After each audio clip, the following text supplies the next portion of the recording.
किसी ने बताया था कि लाल किले के अंदर मिलता है बढ़िया बढ़िया सामान, तो हमने भी उठाया अपना बैग और सुबह 5 बजे हम निकल लिए।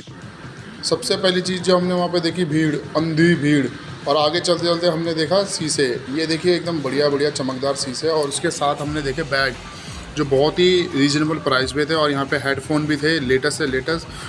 बस थोड़ा सा आगे चलने के बाद हमने थोड़ा सा और देखा, तो हमने देखा वहाँ पे ग्लव्स मिल रहे थे प्रीमियम में, और इसकी क्वालिटी एकदम एक नंबर थी, और ये मैक्सिमम 100 रुपये के थे। और इसका जो लेदर था वो भी अच्छा था, और जो अंदर का कपड़ा था वो भी एक नंबर था। यहाँ पे वेराइटियों में कपड़े थे, जैसे आपने सरोज नगर देखी ना, उस तरह की मार्केट थी। पर यहाँ पे थोड़ा सा पुराना माल भी था, तो मैं ये नहीं कहूँगा बहुत अच्छा माल था। यहाँ पे ज़्यादातर सामान जो था सेकेंड हैंड ही था, और यहाँ पे खिलौने की दुकान थी बच्चों की। ये देखिए 100 रुपये में दो दो खिलौने मिल रहे थे। 200 रुपये में टी शर्ट मिल रही थी जो काफ़ी रीजनेबल प्राइस में थी और काफ़ी नई भी थी। और यहाँ पे ये बैग आपने देखा होगा, ये देखिए पुराना सामान भी है, इसके साथ नया सामान भी, ऐसा नहीं कि पुराना ही है ऑलमोस्ट।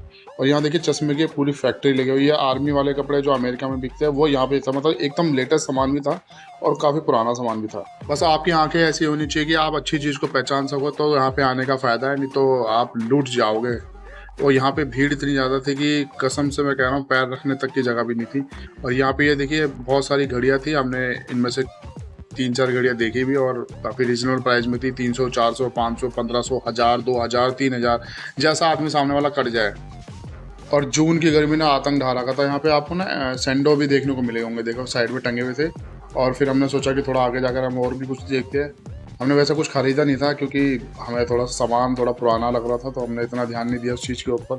हम कुछ ऐसी चीज़ें ढूंढ रहे थे जो हमें मार्केट में ना मिलती, और हमें मिली एक बंदूक, प्रीमियम बंदूक कह सकते हैं ये भाई। एक नंबर इसमें ना आपको ना जेली टाइप की एक बंदूक, वो गोलियां मिलती है, और वो उसमें डाल के फायर कर सकते हो।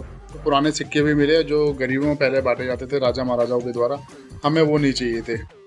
और हमने थोड़ा सा आगे जाने के बाद देखा, क्या भाई इतनी भीड़ में क्या देखूं मैं।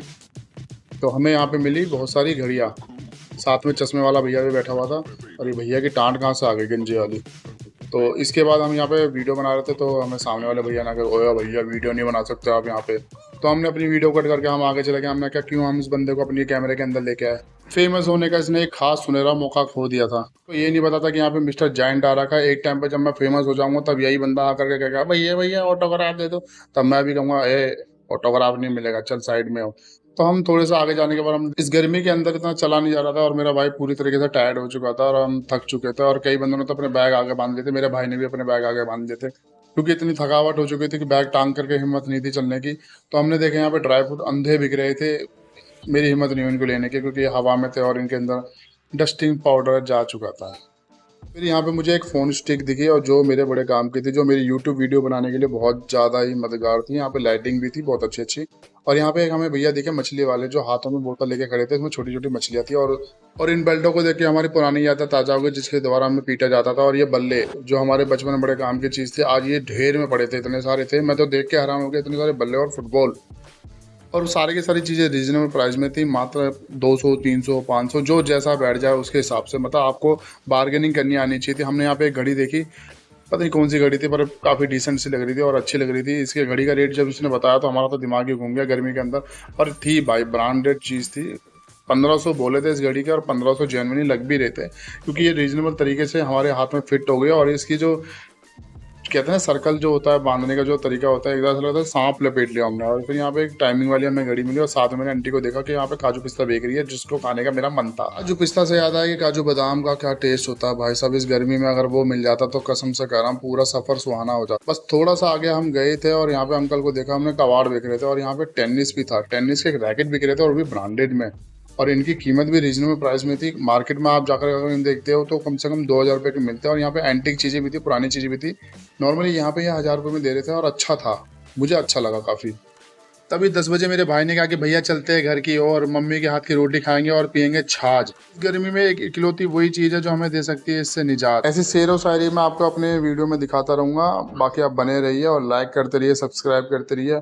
आपको चलते चलते मैं यहाँ पे दिखाऊंगा कि कितनी बड़ी मार्केट लगती है, पूरी लाल कलर के रोड के तरफ लगती है। और ये एंड से लेकर के एंड तक लगती है, पता नहीं कौन सा वाला एंड है, पर लाल किला के एंड से लगती है, और लाल किला के एंड तक लगती है। बहुत बड़ा लाल किला है भाई, मैं तो थक गया था इसे देख देख कर। पानी वाले भैया की दुकान पे आकर के हमने सोचा कि हम पानी पीते हैं, पर यहाँ पे बिस्लरी का पानी नहीं मिला था, यहाँ पे मिला था बिस्लरी। इस पानी को देखने के बाद मेरे भाई ने कहा कि कोई नहीं भैया, हम घर जाके ही पी लेंगे पानी, पहले निकालो यहाँ से अपनी गाड़ी। हम जरा सा आगे गए थे कि दिल्ली का ट्रैफिक हमारे सामने खड़ा होकर कह रहा था कि निकल के दिखा, अगर तेरे में हिम्मत है तो निकल के दिखा, बरखुरदार बड़े बड़े जगह पे ढेर हो चुके हैं, तुम तो भीगी बिल्ली हो। बोला भैया हम भीगी बिल्ली नहीं, हमें कॉकरोच। चलिए मजाक बहुत हो गया। मेरी वीडियो को लाइक और सब्सक्राइब करके इस चैनल को आगे बढ़ाइए और व्यू को ज़्यादा से ज़्यादा इंक्रीज़ कीजिए ताकि मेरा चैनल ग्रो करे और आपके घर तक आपके बच्चे ये वीडियो देखें, क्योंकि सारी की सारी फैमिली वीडियोज़ होती है मेरी। इसी के साथ हम लेते हैं ब्रेक।